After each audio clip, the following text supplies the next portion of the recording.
Hello, it's nice to see you all here again, for yet another fair housing class. Gee whiz, you'd think you people would know fair housing by now, but every 2 years, here you are again.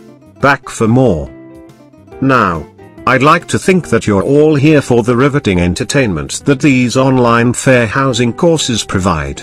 I suspect, however, that as riveting and exciting as fair housing is, none of you would be taking this online course if you didn't have to take it as a part of your license renewal requirements. Well, I do empathize with you. And, believe me, I understand where you are coming from, but you'd best wake up and pay attention, because if this is what you do during the fair housing course, you just might find yourself on the wrong end of a lawsuit. What you are about to see is a dramatization of what could happen. It is not meant to be an exact duplicate of the legal process. It is a symbolic representation only. So Mr. Smith, I've read the complaint. I have a few questions. Then I'll hear your defense.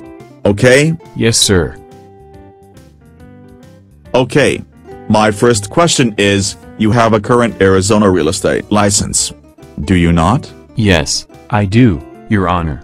And part of the required education for that real estate license was fair housing laws. Is that correct? Yes, sir, it is. And every 2 years, you are required to refresh your knowledge of fair housing laws with a 3-hour course. Is that correct? Yes, sir. That is correct.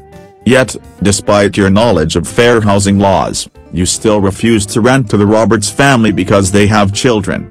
Is that correct? Yes, sir, that's correct, but you see, the complex that I manage is an all-adult community.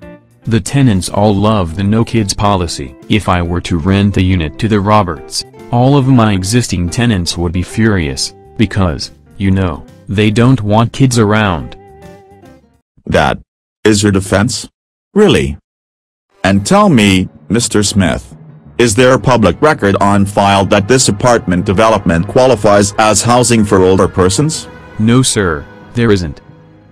Well, as of right now, Mr. Smith, you have a few more problems to worry about than furious tenants. You have violated fair housing laws.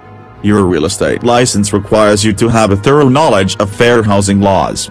Therefore, you should have known better. You will pay damages to the Roberts family for the trouble that your negligence caused for them.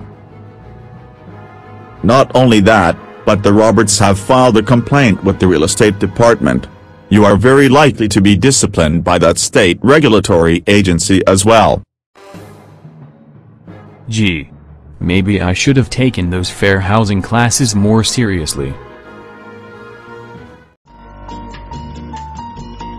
It's too late for Mr. Smith.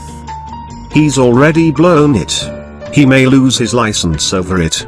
But, you see, when the fair housing laws took effect, we all had some choices to make, and, by paying close attention to the topics in this online course, you'll have a better idea of what the best choices are.